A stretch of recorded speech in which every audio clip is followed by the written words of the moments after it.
ખરેખર તાલુકા વાઇઝ મારે પોતાને ત્યાં આભાર માનવા માટે જવું પડે, પણ એ અભિવાદન આપવા અને અભિનંદન આપવા માટે ભાભર આપણી સૌની વચ્ચે તમામ આગેવાનો વધાર્યા છે. સૌનું ભાવભીનું સ્વાગત કરું છું.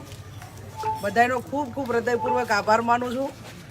મા જગદંબા ભવાની માને પ્રાર્થના કરું કે જે ક્ષત્રિય સમાજનું ઋણ એ અમારા ઉપર છે, એ ઋણ ઉતારવાની મા જગદંબા અમને સૌને, જે અમારા બધા જવાબદાર આગેવાનો છે એને શક્તિ આપે. અને ગરીબ પરિવારની દીકરી છું, પણ જ્યારે જ્યાં પણ તમારે જરૂર પડશે ત્યાં કોઈ દાડો પીછેહટ નહીં કરું, એની આપ સૌની ખાતરી આપો. આજે બનાસકાંઠાનું નામ રોશન એ બનાસકાંઠાના 18 આલમ 36 કોમ તમે બધાએ કર્યું છે. ના ભૂતો ના ભવિષ્ય, લાખો કરોડો રૂપિયા ખર્ચો કર્યો હોય સામે, અને ગુજરાતમાં એકમાત્ર સીટ આવે કે જે આપણે કલ્પના બહાર કોઈ કલ્પના કરે તો આજે નેશનલ મીડિયાથી કરીને દિલ્હી સુધી વિદેશમાં આપણા ભારતીયો અને આપણા ગુજરાતીઓ રહે કે આ બનાસકાંઠા જિલ્લો ક્યાં છે અને આ કોણ છે. એ હું નથી, પણ તમે બધા છો, અને તમે બધા છો એટલે હું છું. હું તો નિમિત્ત છું જેણે 6 લાખથી વધારે બટન સામે દબાવ્યું. વિશેષમાં ક્ષત્રિય સમાજે પોતે વળતો આપ્યા, પણ બીજાને લોકશાહી ઢબે નર્મ ભાવે વિનંતી કરી કે અમે કાયમી તમારી સાથે રહ્યા છે ને આ વખત અમારી સાથે રહો. અને એ તમારી વિનંતી એ તમામ નાના સમાજો ગ્રાહ્ય રાખી એને પણ તમે બધા સાચવજો. આજે તમારા સાથે હું બધાને ઓળખતી હોઉં ના ઓળખતી હોઉં, તમે બધું એમનું ટાપું કરવા માટે સક્ષમ છો, પણ ક્યાંય મારી નાના મોટી જરૂર પડે, એક નાના મોટી ઓલા ખિસકોલી જેવડી, તો પણ તમે જેનું કબૂલાતનામું લઈને આવ્યા છો એ કબૂલાતનામું કોઈ પણ પ્રકારનું ટાપાનું હશે તો એમાં અડધી રાતે પણ તમારી બેન તરીકે, દીકરી તરીકે તમે બધે ચૂંદડી ઓઢાડી છે. એ ચૂંદડીની માન મર્યાદા મોભો એ કાયમી ગેની બેન એનો સમાજ અને પરિવાર રાખશે.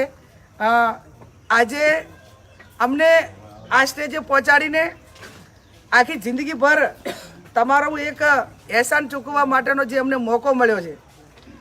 નોંધ કદાચ 2009માં બનાસકાંઠા એક જીત્યું હોત કે 14માં તો એની કોઈ ના લ્યો, પણ આ કટોકટીના સમયને એક મજબૂત વિપક્ષ, અને હું માનું ત્યાં સુધી ભગવાનની કૃપા થાય તો કેન્દ્રમાં સત્તા પરિવર્તન પર થશે જ.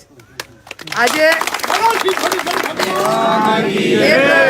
એક સીટના માધ્યમથી આપણા ક્ષત્રિય સમાજને વિનંતી કરી હતી કે એક બાજુ શક્તિસિંહજી ગોહિલ છે અને એક બાજુ પાટીલ સાહેબ છે, તો એક બાજુ જાગીરદાર સમાજનો મોભી એને સીટ મળશે તો એ દિલ્હીની અંદર ગૌરવ અનુભવશે અને કોલર ઊંચા કરશે.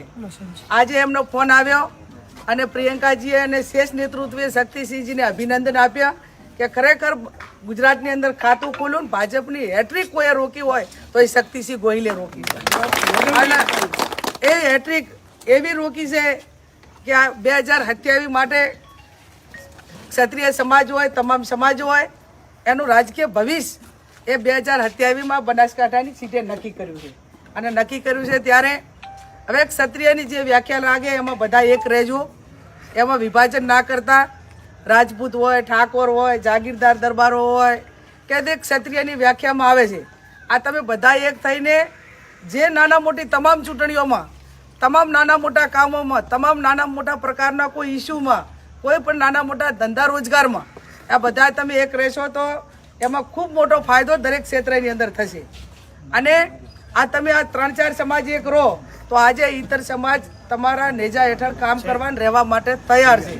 પણ આપણે બધા એક ના હોઈએ તો એ બધું વેરવિખેર થઈ જાય છે. તો આવનાર સમયની અંદર નાના મોટા તમામ પ્રકારની અંદર જે ક્ષત્રિય સમાજે જે રીતે એકતા બતાવી એમ રાજપૂત સમાજ હોય, ઠાકોર સમાજ હોય, એ પણ આવનાર સમયની અંદર એને એક તાંતને આ નેજા હેઠળ રાખવા માટેની જરૂર છે. અને એમાં બધા આપણે પરિશ્રમ કરશું તો આજે આટલે આપણે જે દાડે મેદાનમાં ઉતર્યા ત્યારે આવી કલ્પના કરી નહોતા ઉતર્યા, પણ હિંમતે મરદા તો મદદે ખુદા. આપણને બધાને ખબર હતી કે સામે તમામ પ્રકારના સંસાધનો છે, પણ એ સંસાધનોને સામે પણ આપણે આ પરિણામ લાવવામાં સફળ રહ્યા છીએ. કેટલા પ્રકારના સંસાધનો, આ ભાજપ કોંગ્રેસની ચૂંટણી નથી, આ ચૂંટણી એ દેશના વડાપ્રધાન સામે બેંક સામે, ડેરી સામે, વહીવટી તંત્ર સામે, તમામ પ્રકારના 2 નંબરના ધંધા કરવાવાળા સામે, એક બાજુ ધનશક્તિ, એક બાજુ જનશક્તિ, સામેના સમાજને હળંગ 8 ચૂંટણીઓનો અનુભવ, આટલું બનાસકાંઠા માટે વધારાના પડકાર હતા. ભાજપ કોંગ્રેસ તો હતું જ, પણ એના ઉપર મેં કીધા એટલા વધારે પડકારો હતા.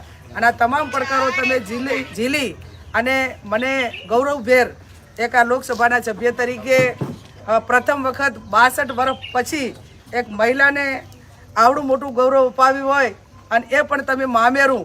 હવે આ મામેરું એ ખૂબ મોટો મર્યાદાવાળો શબ્દ, અને આખા દેશની અંદર એ મામેરાની મીડિયાએ નોંધ લીધી. એટલે હું આપ સૌને ખાતરી આપું છું કે મારું મામેરું ભરવામાં તમામ સમાજે કંઈ બાકી રાખ્યું નથી. ક્ષત્રિય સમાજે ચૂંદડી ઓઢાડીને ધર્મની બહેન તરીકે જે એક ખૂબ મોટી ઇજ્જત આપી અને ખૂબ મોટું બહુમાન આપ્યું, ખૂબ મોટી મદદ કરી, એ બદલ આપ સૌનો ખૂબ ખૂબ હૃદયપૂર્વક આભાર માનું. એક આ ઝૂંપડી જેવા એક ઝાડખા નીચે આવીને તમે બધે મારું સન્માન કર્યું, એ બદલ પણ આપ સૌનો ખૂબ ખૂબ આભાર માનું.